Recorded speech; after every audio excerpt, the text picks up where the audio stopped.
Pronto. Bom, pessoal, boa noite, então. Vamos rogar a Deus, rogar a Jesus, que possam ser a nossa inspiração maior na noite de hoje, para que nós tenhamos os nossos olhos, os nossos ouvidos, mas principalmente os nossos corações suficientemente abertos para receber tudo aquilo que a espiritualidade certamente há reservado para nós na noite de hoje, não é isso? Em que nós vamos conversar sobre um tema muito interessante aqui, dentro da perspectiva espírita, aí dentro do nosso curso, dos 15 princípios, dos princípios fundamentais, não é isso? E que se correlaciona como todos os outros, né? Todo estudo eu inicio falando isso, vocês podem observar o quanto os princípios, eles mantêm um diálogo, efetivamente, uns com os outros, né? Então, um completa o outro, um nos mostra um aspecto ou traz um ponto que às vezes já havia sido mencionado, já havia aparecido no estudo de um outro princípio fundamental, mas que ora é reforçado quando a gente traz a perspectiva do princípio em estudo, do princípio em xeque, de uma forma mais objetiva, né? É o caso do plano espiritual, porque nós já falamos de pluralidade dos mundos habitados, já falamos de espírito e perispírito, não é isso? Nós já falamos de vida futura, já falamos sobre a imortalidade da alma. Então, todos esses princípios são correlatos a essa ideia do plano espiritual. Então, a primeira pergunta, como não poderia deixar de ser, né? É o que vem a ser o plano espiritual? A gente usa tanto essa expressão dentro da doutrina espírita. E será que a gente compreende efetivamente a extensão e o significado de toda essa expressão? Não é isso? Então, o plano espiritual, conforme nós vamos encontrar lá mesmo no Livro dos Espíritos, ele é que é o mundo normal, ou seja, o mundo primitivo, o mundo eterno, pré-existente e que sobrevive a tudo. Então, muitas vezes, nós aqui, sob a nossa ótica limitada, a nossa ótica enquanto espíritos ainda encarnados, que necessitamos estar imersos nos planos sucessivos de reencarnações para que possamos progredir, muitas vezes até pelo fato digamos assim, dessa proximidade, dessa materialidade dessa vida, né? A gente muitas vezes pensa que esse mundo aqui é que é um mundo normal. Ele é que é um mundo genuíno, ele que é um mundo primeiro, digamos assim. E que o plano espiritual, muitos de nós, às vezes, trazemos até mesmo essa dúvida, né? Então, o que é que existe? O que é que há além da desencarnação? Será que existe alguma coisa? Boa parte das religiões, sejam elas cristãs ou não cristãs, admitem esse princípio da sobrevivência da alma à chamada morte do corpo físico, não é isso? O que difere, nós já tivemos a oportunidade de comentar isso aqui antes também, o que difere, na verdade, é a forma como as diferentes filosofias e as diferentes religiões encaram esse plano espiritual. É o modo, né, de acreditar, ou é a crença propriamente dita, no que existe para além da desencarnação. Mas boa parte das religiões acreditam nisso, que há um outro lugar, sim, né? Seja o nome que for que a gente der ao longo das culturas, ao longo da história da humanidade, mas acreditam na possibilidade de existir um outro lugar condizente aí com esse espírito ou com essa alma, conforme muitas vezes nós nos referimos, embora nós já tenhamos visto que na codificação especificamente, a palavra alma, ela aparece muito ligada, principalmente na obra que é o Espiritismo, ligada a essa ideia do espírito encarnado. Então, almas seríamos nós encarnados. Agora, hoje a gente quase não usa alma nesse sentido. A gente usa a alma no sentido do espírito, do princípio inteligente, propriamente dito. Seja como for, para sintetizarmos aí essa introdução, em diversas religiões, em diversas culturas, em diversas filosofias, ao longo da história da humanidade, nos mais diversos recantos do planeta, sempre esse foi um pensamento, digamos assim, em alguma medida corrente, né? O fato de que existiria esse algo mais. Porém, a gente sempre olhou para esse algo mais, para esse outro mundo, como se esse mundo aqui fosse, digamos assim, fora da caixa. Então, isso aqui seria um mundo natural para nós. E o plano, esse plano espiritual, seria algo mais distante, algo de difícil apreensão, etc. Quando a gente se debruça sobre o estudo da doutrina espírita, gente, a gente percebe que, na verdade, é o contrário. A Terra é que é, muitas vezes, o plano dos encarnados, o plano da materialidade, não é isso? É que é, muitas vezes, uma cópia imperfeita do que nós encontramos lá no plano espiritual, tá? Inclusive, muitas obras, muitas realizações que são feitas aqui na Terra, elas têm inspiração direta lá no plano espiritual, tanto para o bem quanto para o mal. Tá? Então, vou citar rapidamente aí 2 exemplos nesse sentido. Um exemplo para o bem, nós vamos encontrar na obra Os Mensageiros. Não sei se vocês se lembram, mas em um determinado capítulo, o André Luiz, ele observa uma pintura, digamos assim, existente numa determinada colônia. Se não me engano, ele estava ali naquele momento na casa transitória de Fabiano, que é uma colônia espiritual, né, isso, itinerante, inclusive, etc. E aí ele observa um quadro. E aí ele vai puxar de memória e se lembra que ele já havia visto esse quadro aqui, enquanto encarnado. Porém, o quadro que ele via lá no plano espiritual era um quadro muito mais bonito, era um quadro que representava aquela determinada realidade, por assim dizer, com cores muito mais vibrantes, de uma forma muito mais vivaz. Então, inclusive, quando ele se lembra de ter visto esse quadro aqui na Terra, ele pensa assim que o quadro aqui, que quando ele o viu aqui enquanto encarnado, parecia uma maravilha. Mas comparado com o quadro que ele ora via lá no plano espiritual, parecia uma versão muito esmaecida, esse quadro aqui da Terra, perto da beleza, digamos assim, do quão radiante era aquele quadro que ele via lá no plano espiritual. E aí o mentor explica para ele que muitos, não raro, muitos artistas em desdobramento no plano físico visitam determinadas regiões no plano espiritual. Ah, Maria do Rosário, então o plano espiritual, a gente não vai para lá só quando a gente desencarna? Perfeitamente. Nós estamos transitando, né, gente? Nos momentos de sono, nós transitamos por muitas regiões. É claro que no momento do sono, a gente até pode transitar também por regiões aqui do orbe, não é isso?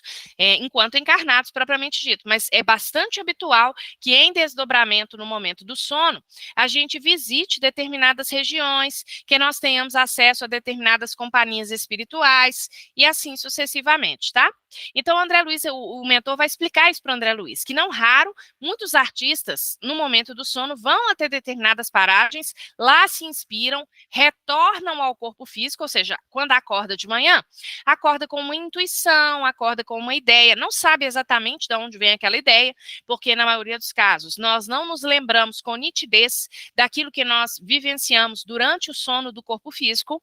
Alguns de nós conseguem guardar sim, não é isso? Lembranças, por exemplo, de encontros no plano espiritual, ou a sensação nítida de termos visitado determinadas regiões. Outros de nós, principalmente quando somos trabalhadores da seara, por assim dizer, nós nos lembramos, às vezes de forma mais fragmentada, às vezes de forma mais inteira, digamos assim.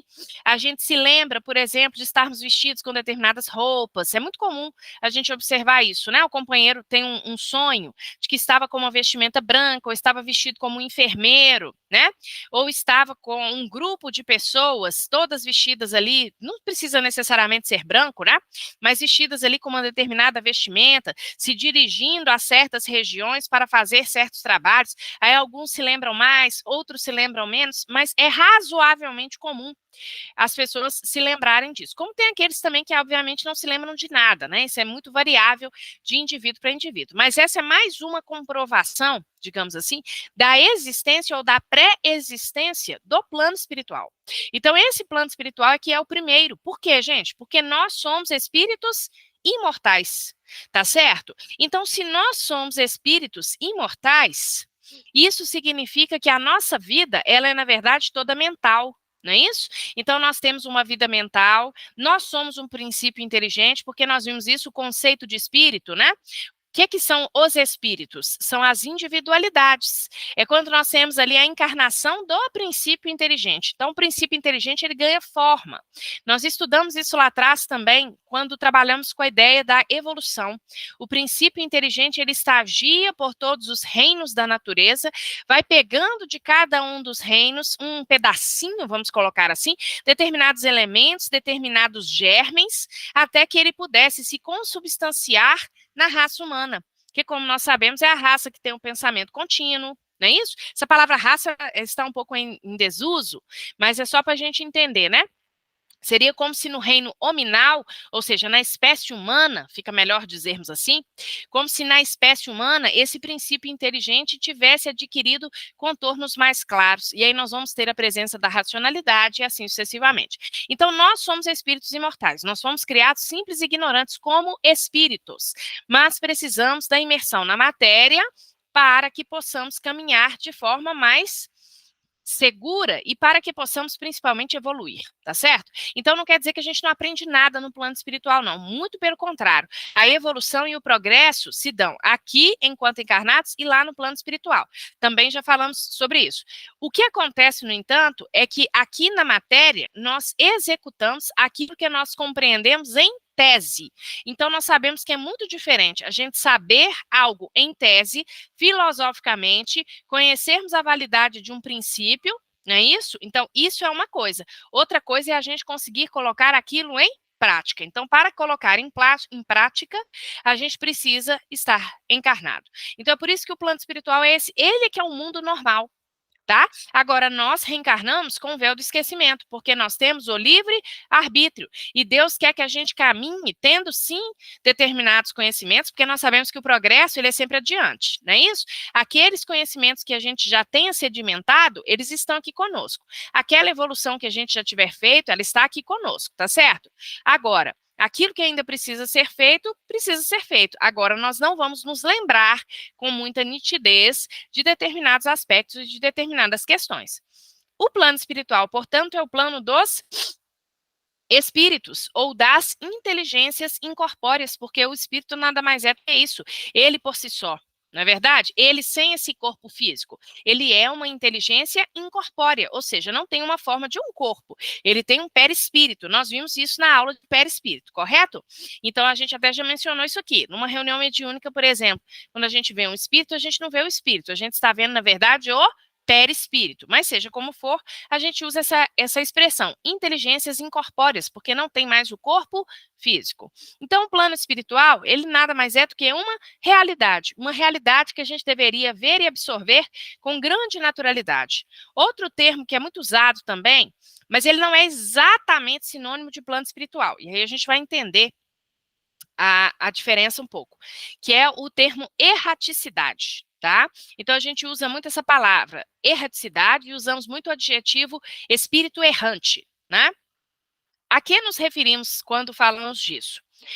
Erraticidade, ela é também o plano espiritual, porém o espírito que está na erraticidade, ele está à espera de quê, gente?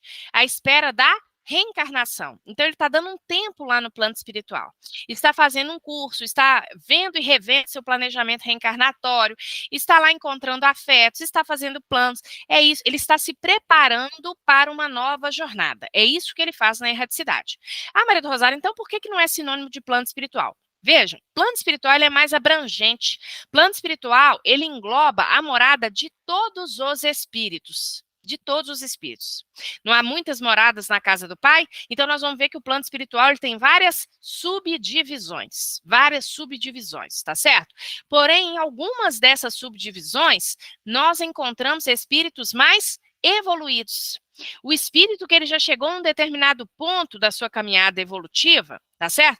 Que ele habita uma determinada parte do plano espiritual, em que ele está ali atuando no bem, nós vamos ver daqui a pouco isso, né? Em que o bem é aquilo que o norteia, é aquilo que o guia, e ele não necessita mais da reencarnação, ele está lá naquela morada dele, mas ele não necessita mais reencarnar. Percebe? Então, aí, só para a gente entender a diferença dos termos. Quando eu falo espírito errante, nós nos referimos a espíritos aqui mais ou menos da nossa condição. Ou seja, espíritos que, assim como nós, são espíritos imperfeitos, estão desencarnados, mas necessitam reencarnar. Então, não é todo o espírito que está no plano espiritual que necessita mais da reencarnação. Entenderam isso? Jesus está lá no plano espiritual, aí. Mas ele necessita reencarnar? Ele não necessita reencarnar, porque ele é um espírito puro. Sabe Deus, né, qual que é a região em que ele está, mas certamente é uma região das mais elevadas, a mais elevada, certamente, né? A mais elevada, porque ele é espírito puro, é o espírito que está na última condição. Acima dele nós só temos o Criador, acima dele nós só temos Deus. Tá certo? Então, erraticidade, espírito errante, a gente usa muito, aparece isso o tempo todo no livro dos espíritos, gente, para se referir ao espírito que está prestes a reencarnar, ou que se prepara, não está prestes não necessariamente, mas que se prepara para reencarnar, tá? Então, ele é o espírito errante, é o espírito que está ali nesse preparo. E o espírito, na erraticidade, ele passa a viver associado às mentes que lhe são afins. Isso vai determinar a natureza da morada em que ele estará lá no plano espiritual. A vida mental do espírito irá determinar a casa dele, onde é que ele vai morar lá no plano espiritual. Então, onde é que ele vai morar? Ele vai para uma colônia? Ele vai para um umbral? Ele vai para as trevas? Ele vai para o Vale dos Suicidas? Depende da condição mental. No caso do Vale dos Suicidas, é diferente, porque aí a gente já tem um pressuposto anterior à vida mental. Está correlacionado intrinsecamente à vida mental, mas é um pressuposto anterior que é qual? O autoextermínio. Não é isso? Então, aquele que deliberadamente cometeu o autoextermínio, ele vai para uma determinada região conhecida como o Vale dos Suicidas, tá certo? Agora, tá ligado à vida mental? Claro, porque primeiro ele criou ali uma ideação suicida, ele atraiu muitas vezes para ele determinadas companhias espirituais, que inclusive, enquanto ele estava aqui ainda encarnado, ficaram incentivando aquele espírito a cometer aquele ato, etc. Então ele vai se encontrar com esses espíritos e se encontrar com outros que tenham parado a sua vida, que tenham finalizado a sua vida aqui enquanto encarnados nas mesmas condições. Ou seja, que tem basicamente o mesmo processo mental, que é um processo mental, digamos assim, mais viciado, né? Então, quem quiser ver melhor como que é essa vida mental daquele que cometeu suicídio, nós recomendamos o livro Memórias de um Suicida, principalmente as 60 primeiras páginas, que são as páginas em que é descrito ali a condição do Vale dos Suicidas, tá? E os demais? Aqueles que cometem suicídio indireto, aqueles que desencarnam como todos nós, né? Das mais diversas formas, enfermidade, acidente, não é isso? Depende, gente. Tudo está correlacionado ao quê? Está correlacionado ao gênero de vida mental, principalmente, que aquele espírito tinha. É claro que a sua vida exterior, ela vai ser uma reflexão disso. É isso que nós temos que entender. Mas tudo é gestado primeiro no plano mental. Né? Então, se é uma pessoa muito amarga, uma pessoa muito negativa, não é isso? Uma pessoa que se queixa muito, uma pessoa que reclama o tempo inteiro das coisas, é claro que isso irá se externar quando ela desencarnar.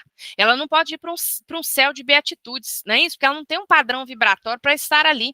Ela vai encontrar com quem? Ela vai encontrar com aqueles que, assim como ela, gostam de queixar da vida. Então, é afinidade. É associação, é tudo o processo mental. Então, nós vamos ver que a vida no plano espiritual, ela obedece muito às nossas associações mentais, tá bom?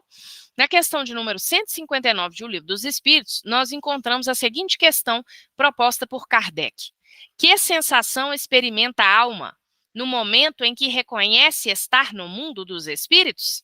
Então, nós desencarnamos, lá chegamos, não é isso? Qual é a sensação que experimenta a alma? Não há uma sensação igual entre os companheiros, gente. Ela depende. Olha o que os espíritos vão nos dizer. Se praticaste o mal, impelido pelo desejo de o praticar, porque tem isso, né? Existe uma diferença. Eu pratico o mal porque eu quero, eu pratico o mal porque eu não sabia que eu estava praticando o mal. A balança é a mesma? A balança não é a mesma, tá certo? Se praticaste o mal, impelido pelo desejo de o praticar, no primeiro momento, te sentirás envergonhado de o haveres praticado. Com a alma do justo, as coisas se passam, de modo bem diferente. Ela se sente como que aliviada de grande peso, pois que não teme nenhum olhar perscrutador. Muitas vezes a morte um grande alívio, né, para aquele espírito que era justo, que era correto, mas às vezes enfrentava determinadas provas e expiações aqui na Terra bem difíceis, mas que ele enfrentou muitas vezes seguindo aquela linha que Kardec coloca no Evangelho segundo o Espiritismo, que é a linha do bem sofrer. Não é se com prazer, sentir alegria, sentir regozijo com sofrimento, mas é aquele que se resignou, é aquele que se mostrou obediente às leis de Deus, é aquele que procurou ter, digamos assim, uma compreensão maior dos processos vivenciados, tá? Então, aquele que procurou ter essa compreensão um pouco maior desses processos, gente, muitas vezes, né, teve ali a abnegação, tentou exercitar a tolerância, né, assim, tentou exercitar a paciência. Então, muitas vezes, para ele, o desencarne vai ser como se ele tivesse se livrado de um grande fardo. É o caso, por exemplo, daquelas almas que passam também por processos, às vezes, de enfermidade. Não é porque está passando pela enfermidade, tá bom? É o modo e a forma como passa pela enfermidade. Então, muitos, às vezes, aos olhos da Terra, a gente olha e é uma doença terrível. E as forças físicas, as forças orgânicas daquele indivíduo se esvaem, mas o indivíduo ele está ali, leve, sereno, quase feliz, poderíamos dizer. Porque tem uma vozinha lá no fundo, né? Que está dizendo para ele que aquele processo é necessário. E aí ele fica mais tranquilo, ele fica mais sereno, e quando ele desencarna, ele deixa para trás o fardo pesado. O que é o fardo pesado? É o fardo da matéria, não é isso? Agora, se nós praticamos o mal, os espíritos nos colocam, não é isso? Impelidos. Num primeiro momento, a gente sente vergonha. Agora, as reações também são muito distintas. No livro O Céu e o Inferno, por Allan Kardec, nós recomendamos a última parte do livro, gente, em que nós vamos encontrar ali espíritos em situações diferentes na erraticidade. Espíritos que se manifestam ali na reunião coordenada por Kardec, com a presença de outros, de médiuns, de esclarecedores, etc., né? E aí nós vamos observar espíritos em condições bem diferentes. Então nós temos espíritos que se dizem ali felizes, não é isso? Missão cumprida, chegaram lá ao plano espiritual, ficaram felizes com tudo aquilo, etc., né? Que encontraram, que era obviamente um reflexo daquilo que haviam vivenciado aqui. Nós temos espíritos arrependidos, como está sendo colocado aqui na questão de número 159, não é isso? Então aqueles que se envergonham, se arrependem, né? Porque são fases também. Alguns só se envergonham, outros se envergonham e na sequência já se arrependem. Outros primeiro se envergonham, vão se arrepender mesmo é lá na frente, não é isso? Se envergonham por quê? Porque percebem que, aos olhos espirituais, digamos assim, nada permanece oculto. Permanece oculto aqui enquanto estamos encarnados, mas na erraticidade não. Né? Então, na erraticidade, nós nos mostramos como somos. Se temos alguma luminosidade, essa luminosidade irá se externar. Se não temos nenhuma luminosidade, também não irá. E assim por diante, né? Então, a gente tem que ter bastante atenção a isso. Agora, lá no céu e inferno, a gente encontra espíritos em situações bem diferentes. Então, nós temos espíritos arrependidos, espíritos que confessam, digamos assim, os seus crimes, né? Espíritos endurecidos, muitas vezes endurecidos até mesmo pelo tédio, né? Nós temos lá o caso da Angélia ou Ângela, ou a nulidade da vida, né? E nós temos inúmeros casos diferentes de espíritos, né? Então, espíritos mais endurecidos porque se sentem entediados, porque não conseguem ver outras perspectivas, mas espíritos mais embrutecidos também, porque praticam o mal, asseveram que praticam o mal, e é isso mesmo, e para eles o mal é a caminhada correta. Então, a forma, né? As sensações que o espírito tem, quando se percebe, né, quando ele percebe que desencarnou, são efetivamente muito variáveis e dependem muito da forma como nós desencarnamos, mas principalmente, né? Quando eu falo forma como nós desencarnamos, é no sentido assim, a forma como nós desencarnamos, ela será determinada pelo gênero de vida que nós tivemos, tá? Então depende principalmente da forma como a gente tenha vivenciado essa última encarnação. E lá na questão 224, essa questão do espírito errante, ela aparece de modo mais clara. De modo mais claro, vejam lá. Qual é, ou melhor, que é a alma no intervalo das encarnações? Então, o que é a alma no intervalo das encarnações? Então, entre uma encarnação e outra, teve até um companheiro que fez essa pergunta no final de uma das aulas, né? Então, a gente nunca sabe exatamente, né, onde que esse companheiro está. Pode ser, né, às vezes a gente fica esperando desencarnar para encontrar um parente. Pode ser que a gente chegue lá e ele já esteja encarnado.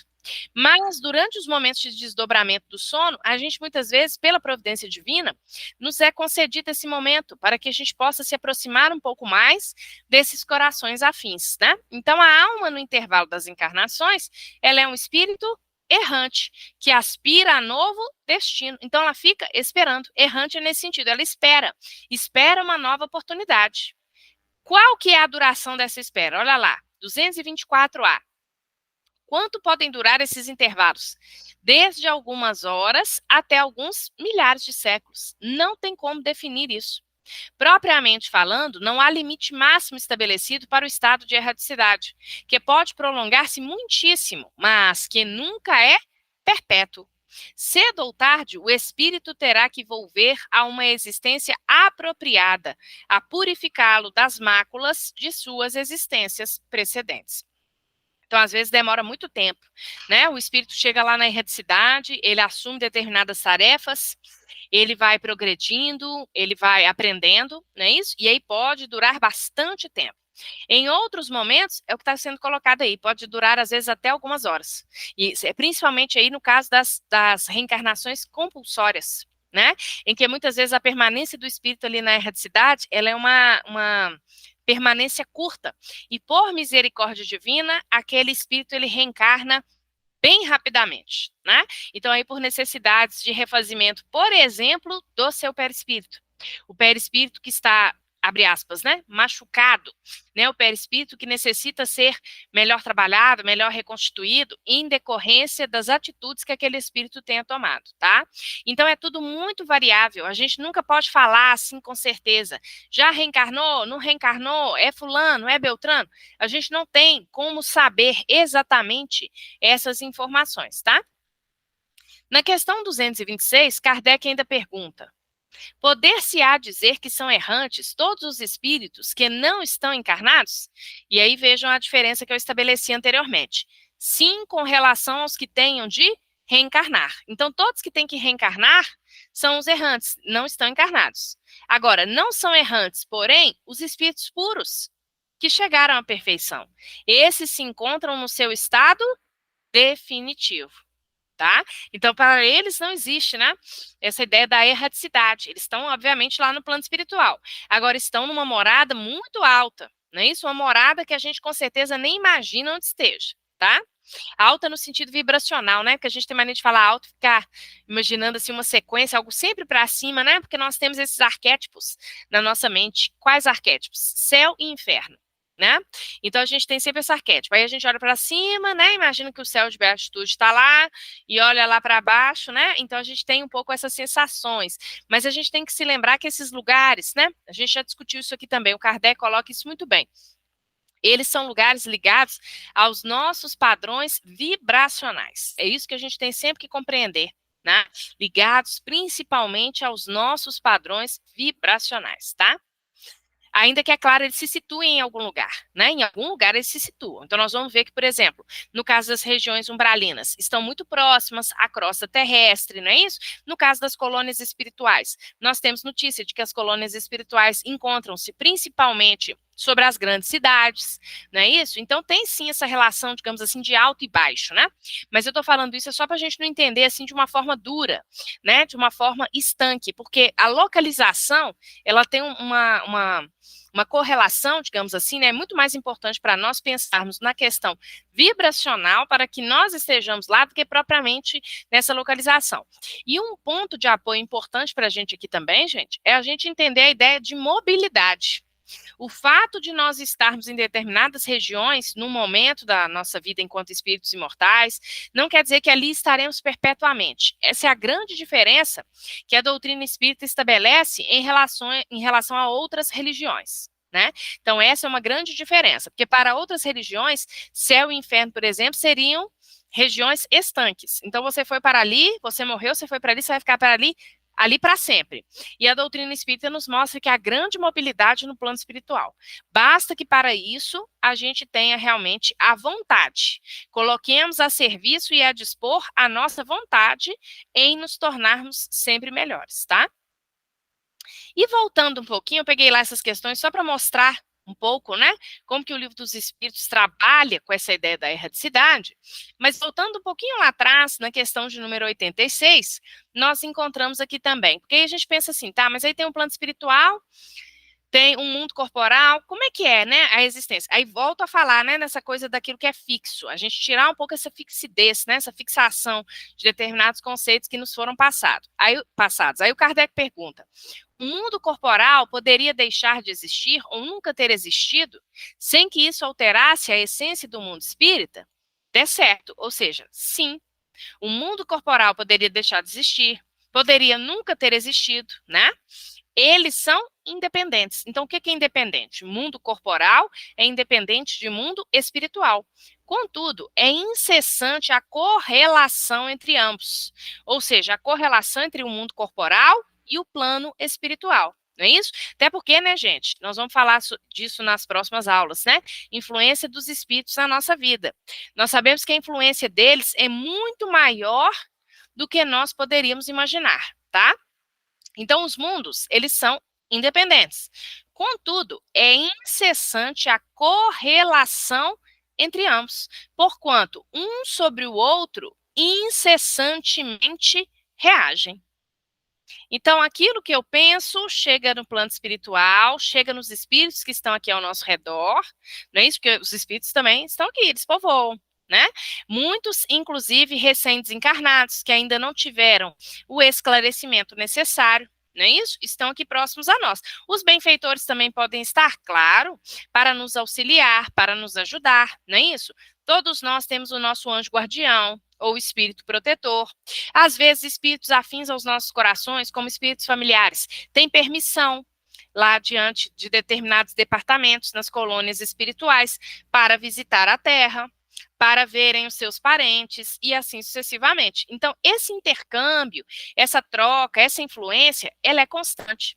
É por isso que quando alguém desencarna, a gente sempre aconselha, né, aqueles que aqui permanecem, que enderecem pensamentos de cuidado, pensamentos de carinho, de tranquilidade ao espírito que acabou de desencarnar, porque o espírito ele consegue sentir essas nossas vibrações, perceber as nossas sensações, assim como nós também percebemos de lá para cá.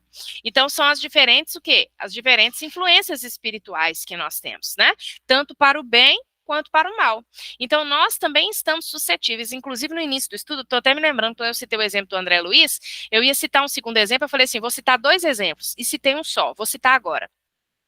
Quando eu estava falando desse intercâmbio, né, falando da independência do mundo corporal e do mundo espiritual, né?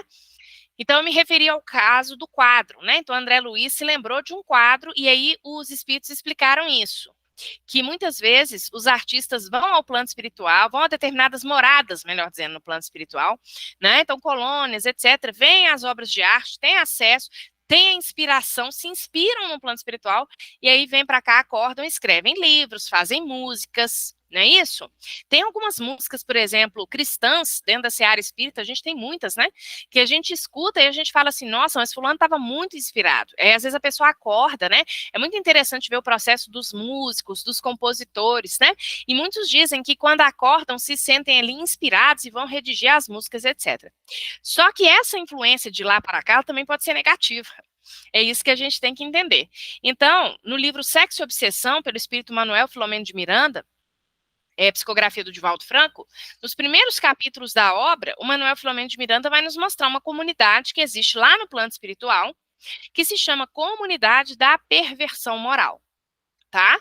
E aí, logo nesse primeiro capítulo, nós vamos ver vários espíritos, quando em desdobramento no momento do sono, eles vão para lá, se alimentam daquelas vibrações, daquelas emanações, e as descrições do Manuel Filomeno de Miranda no livro são muito impressionantes, gente. Né? Por exemplo, nessa região aí, carros alegóricos, ele fala que ele se lembra do carnaval nosso aqui da Terra. Então, vários carros alegóricos, né? Com imagens apelativas no que diz respeito ao campo da sexualidade. Então, muitos também compositores, também escritores, artistas, carnavalescos, pessoas comuns, tá? Muitos em desdobramento no momento do sono também vão a essa região e aí quando acordam com aquelas impressões. E aí aquelas impressões, elas vão se manifestar, às vezes, por obras artísticas, né? Ou ditas artísticas, né? Eu gosto sempre de colocar muitas aspas, porque tem algumas manifestações culturais que a gente vê aqui na Terra que, sinceramente, elas são tudo menos artísticas, né? Porque a arte é algo que deve nos elevar. Ela deve nos elevar. Então, ela nos causa, sim, prazer, ela nos causa reflexão, ela nos causa momentos, digamos assim, de grande introspecção. Muitas vezes, a arte pode ser tudo isso. Ela pode ser alegre também, claro, pode ser uma arte alegre, uma dança, etc. Porque a alegre não quer dizer que não faça parte do evangelho. né? Pelo contrário, boa nova, né? Quando a gente busca na palavra lá evangelion, boa nova é uma palavra que se correlaciona à alegria, porque isso era boa nova, né? Evangelion era uma palavra que era usada quando alguém ia levar uma boa notícia para alguém. E o evangelho de Jesus é exatamente isso. Ele é a boa nova, ele é uma notícia alegre de que todos nós podemos nos salvar, não é isso? Então o evangelho ele é totalmente a favor de manifestações da alegria. De alegria, ele não quer que nenhum de nós fique triste, casmurro dentro de casa, não é isso. Mas o conteúdo, muitas vezes, o que a gente tem observado nos dias de hoje, é um conteúdo muitas vezes muito apelativo, né? E aí muitas vezes a gente fica pensando assim, nossa gente, mas olha a letra dessa, por exemplo, músicas, né? Olha a letra dessa música aqui. Que, né, que despautério, vamos colocar assim. E aí, muitas vezes, não quer dizer que sejam todas, tá, gente? Mas muitas vezes, aquele espírito foi a determinadas regiões, enquanto estava em desdobramento do sono, pegou aquela inspiração ali, porque aí vem a questão da afinidade, né? Então, aquela questão das afinidades espirituais, nós sabemos que é uma questão muito forte, né? E aí, ali naquele processo de inspiração, que não deixa de ser, claro, uma inspiração também, acabam saindo, muitas vezes, essas manifestações que nós vemos. Então, esses mundos, eles são independentes, mas eles estão intrinsecamente relacionados. Então, a gente reage sobre o plano espiritual o tempo inteiro, pelas nossas emanações fluídicas, pelos nossos pensamentos e vice-versa. E como se dá a circulação dos espíritos, né? Bom, os espíritos estão por toda parte, então é isso que a gente falou. Nós estamos aqui agora, certamente tem muitos espíritos na casa de cada um de nós, aqui conosco, não é isso? Sendo convidados também muitos a participarem do estudo, a assistirem, né? E assim sucessivamente. Então vai depender, é claro, de cada casa, de cada ambiente. Mas os espíritos estão por toda parte. Se a gente sair ali na rua, tem espírito. No supermercado tem espírito. No lugar onde a gente trabalha tem espírito. Em todo lugar temos espíritos, né? Porque eles povoam infinitamente os espaços infinitos. Agora, eles vão a toda parte? Nem todos, né? Porque há regiões interditas a alguns, como nós lemos lá na questão de número 87. Isso vai depender do nível vibracional do espírito. E os espíritos bons, eles circulam onde eles querem, inclusive sem serem vistos. Ele pode se fazer visto num determinado ambiente, porque ele adensa sua condição perispirítica, ou ele simplesmente continua com aquela condição fluídica e vai ali visitar, observar o diálogo. Nas obras do André Luiz a gente vê muito isso, né? Observar um diálogo ali entre dois espíritos obsessores, por exemplo, e ele não é visto. Mas quando ele quer ser visto, ele se faz ser visto. Então, o espírito superior, ele tem um trânsito maior. Ele circula, ele tem uma mobilidade maior. Mas e os espíritos mais ignorantes? Não, eles têm uma visão mais circunscrita, eles não podem entrar em certos ambientes, tá? Inclusive, quando a gente faz o culto no lar na nossa casa, isso é bem importante ser colocado. No livro Os Mensageiros, nós vamos ter lá o exemplo da casa de Dona Isabel. Dona Isabel fazia constantemente com os filhos o culto no lar. E a espiritualidade, em alguns capítulos, vai visitar o lar dela, inclusive levando o esposo dela.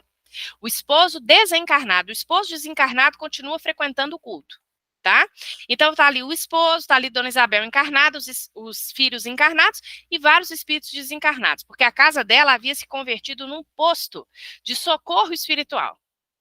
E aí, em determinada parte do capítulo, o André Luiz observa que estava começando uma chuva e os espíritos andando na rua, né? Os espíritos desencarnados, mas que ainda não haviam sido acolhidos em moradas apropriadas, vamos dizer assim, muitos deles sequer com consciência de que haviam desencarnado, outros sabendo, mas vagueando ali assim mesmo na rua, começam a entrar nas casas, porque o espírito desencarnado, que é mais materializado, ele guarda, principalmente aquele que não tem consciência do seu desencarne, ele guarda o quê? Ele guarda sensações, sentimentos, como se ele estivesse encarnado. Então, ele acha que ele está encarnado.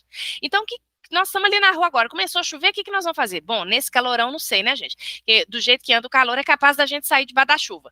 Mas numa situação normal, vamos colocar assim, começou a chover, o que a gente faz? A gente corre para um supermercado, a gente entra no carro, a gente vai se abrigar da chuva. Correto? É isso que os espíritos também fazem. O capítulo lá do André Luiz no livro nos mostra. Eles começam a entrar nas casas. As casas que não têm uma proteção espiritual. Na casa de Dona Isabel, eles chegavam na porta e voltavam. Chegava na porta e voltavam. Por que isso, gente? Por causa do tônus vibracional, o nível vibracional que a casa dela já tinha atingido. Então, aqueles espíritos não tinham compatibilidade, até mesmo fluídica, vamos colocar assim, para adentrarem aquele lar, não conseguia. Era uma vibração incompatível. É igual a gente, às vezes a gente chega no ambiente e você fala assim, nossa, gente, esse ambiente aqui tá pesado demais, o que é isso? é incompatível muitas vezes, né? Porque dependendo dos assuntos, dependendo do que as pessoas estiverem fazendo ali, a gente não vai se sentir bem nesse ambiente, tá? E também o contrário, muitas vezes, também o contrário, né? Muitos irmãos, por exemplo, muito ligados, muitas vezes, à materialidade, etc., ao frequentarem certos lugares, vão se sentirem irrequietos. Muitas vezes, por exemplo, casas de oração, acontece. O espírito entra ali para assistir um culto, para assistir uma palestra espírita, e ele fica ali inquieto, doido para ir embora, porque ele não está acostumado com aquela vibração, tá? Então, os espíritos, eles estão em toda parte. Agora, há regiões interditas a alguns, inclusive a nossa casa, como a gente falou. A nossa casa, se a gente cuidar direitinho, fizermos o culto no lar, não é isso? Com pontualidade, com assiduidade, a nossa casa se transforma num posto de socorro. E como que é a adaptação ao plano espiritual? É importante um preparo para a morte? É importante. Não é fundamental, digamos assim. Quando eu falo preparo para a morte, é o que? A pessoa refletir alguns momentos sobre isso, né? Se for espírita, melhor ainda, porque aí a gente tem um conhecimento daquilo que nos espera. E o conhecimento, ele abre muitas portas, porque a gente não é pego de surpresa, né? Eu não sei de vocês, mas assim, eu não sou uma pessoa que não gosto muito de ser pega de surpresa. Então, quando a gente tem essa característica, eu gosto de chegar nos lugares já sabendo o que eu vou encontrar. Né? Então, por isso que a gente estuda. Por quê? Porque eu quero chegar lá saber mais ou menos as possibilidades, né? Então, eu posso ir para cá, posso ir para ali, pode acontecer isso, disso depende de tal coisa, e assim sucessivamente. Muitos de nós andamos bastante despreocupados disso. Mas podem observar, e às vezes o indivíduo nunca pensou nisso, aí desencarna alguém da família dele. Aí joga a sementinha. Porque ele lembra, né? Opa, vai ter uma hora que eu vou desencarnar também. Então, um preparo para a morte, ele é importante? Ele é importante. Agora, tem coisa que é mais importante? Tem. O que é mais importante? O trabalho no bem. O trabalho no bem é muito mais importante. O indivíduo nunca parou para pensar nisso. Mas trabalha 24 horas por dia em favor do próximo. Vai ter dificuldade no desencarne, gente? Não vai. Não vai ter dificuldade, porque intimamente, né, o trabalho no bem já é uma fortaleza. É a fortaleza moral para todos nós, independentemente de religião. Então, quando o espírito desencarna, ele passa por uma perturbação, a chamada perturbação. Como que é essa perturbação? Depende, ela é variável. Depende de como está o nosso perispírito, mais denso. Já melhorou um tiquinho, está um pouquinho mais sutil do que quando nós encarnamos, né? Como é que está lá a casa mental, os padrões mentais e assim por diante.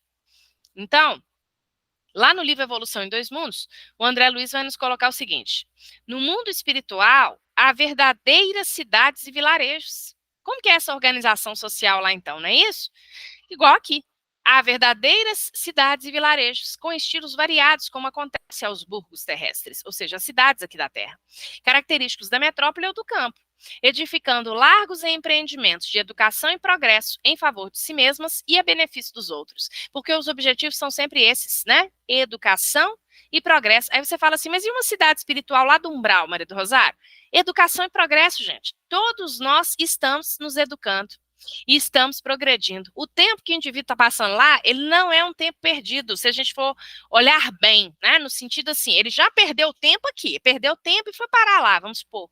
Mas aquele tempo que ele passa lá vai ser importante para ele iniciar uma nova etapa da sua evolução, para que ele possa ser socorrido, para que ele possa refletir, para que ele possa se arrepender. Às vezes ele não tem muita condição de refletir porque está ali no sofrimento, mas em algum momento ele vai se arrepender, ele vai fazer uma oração sentida, vai elevar um pouquinho que seja o seu tônus vibracional e vai ter condições de ser socorrido, como é um caso de um André Luiz, por exemplo. E aí, quando ele estiver lá numa outra morada, por exemplo, numa colônia espiritual, ele vai ter tempo para refletir e aí sim processar melhor algumas coisas, tá? Então, nada se perde na obra divina. É assim? E como que é essa vida, então, no plano espiritual? O espírito, ele tem sensações e percepções? Sim, porque ele tem perispírito, né? E o perispírito, ele é semimaterial, lembram disso? Então, se o perispírito é semimaterial, o espírito tem. Ele tem sensações, ele tem percepções, podem ser mais alargadas ou menos alargadas, dependendo da vida mental, dependendo do nível consciencial deste espírito, porque tudo no plano espiritual é vida mental. Então, a gente pode plasmar vestimentas? Pode. Acessórios? Pode. Não é isso? Se o indivíduo ele desencarna, por exemplo, né? Sei lá, já vimos casos aqui em reuniões mediúnicas, né? O indivíduo morreu com um tiro na cabeça. E aí o indivíduo adentrou a reunião mediúnica usando um chapéu. cobrindo, né, aquela ferimenta. Então, ele plasmou aquele chapéu, não é isso? Para cobrir aquilo ali, ele vai se manifestando como se nada tivesse acontecido. E ali no diálogo, dentro da reunião mediúnica, muitas vezes vai ser colocado para que ele tire aquele chapéu, para que ele observe, coloque a mão, observe que ele tem ali uma ferida, porque muitas vezes, né, aquele chapéu está ali, por exemplo, para quê? Para escamotear. Ele escamoteando dele próprio, que ele desencarnou. Percebem? Que ele passou por aquilo. Então, o espírito ele pode plasmar objetos, não é isso? O seu perispírito pode guardar o quê? Normalmente, como a gente viu lá na aula do perispírito, guarda a forma da última encarnação. Mas se ele quiser, né, estar muito, vamos supor, ele tinha uma deficiência física, né? A gente sabe que a deficiência não é do espírito, ele estava momentaneamente num corpo deficiente, momentaneamente, não é o espírito. Mas muitas vezes o perispírito guarda aquilo, então ele vai chegar com aquela mesma deficiência lá no plano espiritual. Porque tudo é o quê? Tudo é a vida mental. E a alimentação? Em determinadas regiões, vai ser uma alimentação frugal. A gente vê nas colônias, por exemplo, o caldo reconfortante, não é isso? Mas há determinados departamentos em que a pessoa, por exemplo, sente uma diferença muito grande. O André Luiz, no Evolução em 2 Mundos, ele fala que quando a gente desencarna, um dos nossos centros perispiríticos que mais sofrem, digamos assim, que a gente mais sente diferença de estarmos aqui encarnados é o digestivo, é o sistema digestivo. Né? Porque aqui muitas vezes a gente exagera, né, gente? A gente exagera, a gente gosta de comer uma feijoada, um feijão tropeiro, uma pizza, não é isso? Às vezes uma cerveja no final de semana. Vai chegar lá no plano espiritual, não tem nada disso, né? Então, existem alguns departamentos em algumas colônias que vão fazendo uma adaptação e tornando progressivamente essa alimentação mais frugal, de acordo com aquilo que o espírito consiga absorver. A água, né? Porque a gente sabe que a água, capacidade de plasticidade da água é muito grande, obviamente aí vai ser uma água fluidificada, não é isso? E os espíritos que estão em certas regiões, por exemplo, regiões umbralinas, Vale dos Suicidas, sentem muitas vezes muita fome, sentem muito frio, sentem sono, mas não conseguem dormir. No caso dos suicidas, as sensações físicas, eles as sentem, gente, como se estivessem realmente encarnados, só que sem nenhum refresco. É uma situação, assim, muito delicada, né? No livro Memórias de um Suicida, o Espírito Camilo, ele explica o porquê, né? Ele vê lá na primeira parte do livro, porque nós sabemos que quando a gente desencarna, tem um cordão que liga o nosso corpo físico ao nosso perispírito, que é o famoso cordão de prata. Ele vai ser cortado, ele vai ser desatado pelos espíritos benfeitores, responsáveis pelos processos de desencarnação. Quando há uma morte abrupta, no caso do suicídio, ou seja, fora da hora, não é isso? Aquele cordão de prata, ele ainda tem muitos fluidos vitais. Então, o Espírito Camilo, ele narra na primeira parte do livro, que não raro ele via espíritos com determinados cordões, pedaços, fragmentos luminosos na mão, e ele não sabia o que era. Quando ele vai lá para o Hospital Maria de Nazaré, muito tempo depois, quando ele é socorrido e começa a trabalhar, é que ele vai entender o que era aquilo ali, que ele vai entender o que era aquele cordão. Né? E o porquê que aquele cordão era motivo de tanto sofrimento para aqueles, né? Então, tudo depende, essas sensações, essas percepções, tudo depende de espírito para espírito. E à medida que o espírito vai se tornando mais evoluído, essa alimentação vai sendo uma alimentação psíquica, ou seja, nem a necessidade mais, digamos assim, daquele caldo, daquela água o espírito tem, né? É uma alimentação, ele se alimenta por vibrações. A alimentação psíquica seria isso, né? E para que a gente possa ir, né, nos encaminhando para o final, para que vocês possam perguntar, vamos pensar então em algumas regiões existentes no plano espiritual. Já falamos aí do Vale dos Suicidas, nós temos também as regiões abismais, né? E aí a gente retirou das obras do André Luiz. Chamamos trevas as regiões mais inferiores que conhecemos. São espíritos que, preferindo caminhar às escuras, pela preocupação egoística que os absorve, costumam cair em precipícios, estacionando no fundo do abismo por tempo indeterminado.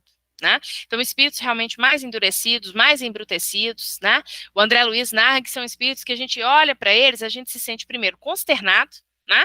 Pela situação de um indivíduo chegar àquele ponto, digamos assim, né? E também, muitas vezes, medo. Por que medo, né? Porque são entidades, são espíritos realmente que estagiam há mais tempo já no mal, né? Quem tiver curiosidade de ver isso aí, no livro Libertação, Espírito Gregório, fica muito claro.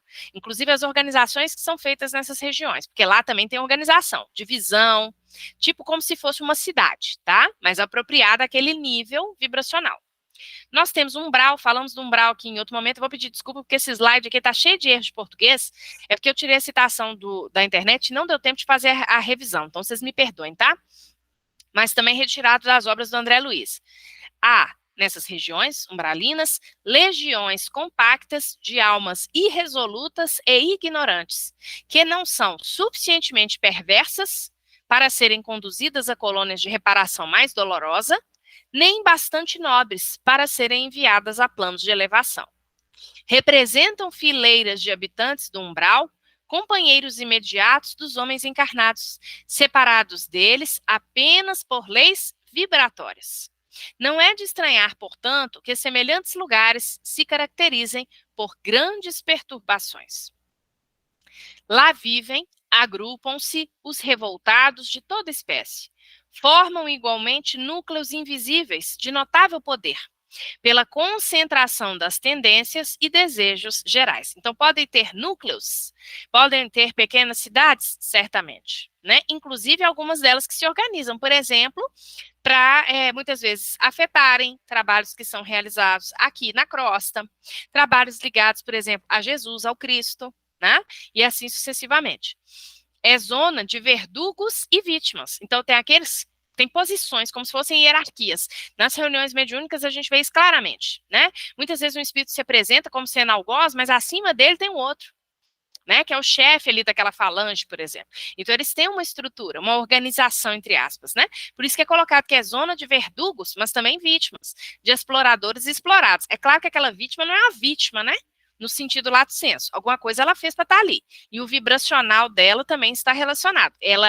Como é que os verdugos atingem esses espíritos? Muitas vezes pela culpa, inclusive. O espírito ele se sente tão culpado que ele acha que ele não tem direito de sair daquela situação, tá? A zona inferior a que nos referimos é qual a casa onde não há pão. Todos gritam e ninguém tem razão. Mas, pela misericórdia divina, né, gente? A gente com certeza já teve várias e longas passagens aí pelo umbral, né? Mas pela misericórdia divina, todos nós de lá podemos sair, né? Então, nós sabemos que são espíritos, nós já falamos isso aqui também em outro momento, espíritos que muitas vezes perderam tempo aqui enquanto encarnados, né? Então, é uma região, assim, muito próxima a nós, espíritos, assim, numa condição evolutiva muito próxima à nossa, né? Então, nós temos também que nos compadecer desses irmãos, né? Fazer muitas preces por eles e termos a fé na providência e na misericórdia divina, né? Porque assim como nós lá já estivemos, né? E é até possível, né? Por que não? Que lá nós nos voltemos, né? Se essa for uma necessidade espiritual para cada um de nós, mas graças a Deus, pelas leis divinas, existem possibilidades para que a gente possa se conscientizar, para que a gente possa trabalhar no bem, não é isso? E aí, quando a gente já tem essa consciência um pouquinho melhor, nós vamos para as colônias de transição. E aí nós recomendamos as obras do André Luiz novamente, A Vida no Mundo Espiritual, em que a gente vai observar certinho aí como que é o funcionamento dessas colônias, né? Nos seus departamentos, nas suas equipes de trabalhadores. E lembrando que nas colônias encontram-se espíritos de evolução mediana, no geral, mas já um pouco mais esclarecidos ou procurando se esclarecer. E as atividades, nós temos ali atividades que são mais gerais, mas temos também atividades que são mais específicas, né? No livro Nosso Lar, a gente consegue perceber bem isso aí. E temos também as comunidades superiores, em que encontram-se espíritos muito esclarecidos, devotados ao bem e ao progresso de modo mais completo, não é isso? Ou seja, né, espíritos realmente que estão num processo evolutivo maior. E aí, essas comunidades superiores, elas encontram-se também em diferentes graus de purificação e, consequentemente, diferentes graus de felicidade. Seja como for, em todas essas regiões, principalmente no caso aqui, né? Na verdade, nessas duas regiões, nas colônias de transição e nas comunidades superiores, nós vemos o trabalho como lei de Deus, né? Então, isso aqui é muito importante a gente frisar. Aquela famosa frase de Jesus: meu pai trabalha até agora e eu trabalho também. Então, sempre nos lembrando de que o trabalho é a porta que a gente precisa, né, gente, abrir para que possamos nos reconciliar com a nossa própria consciência. Então, nós vamos finalizando e abrindo aí agora para aqueles que queiram fazer perguntas, tá?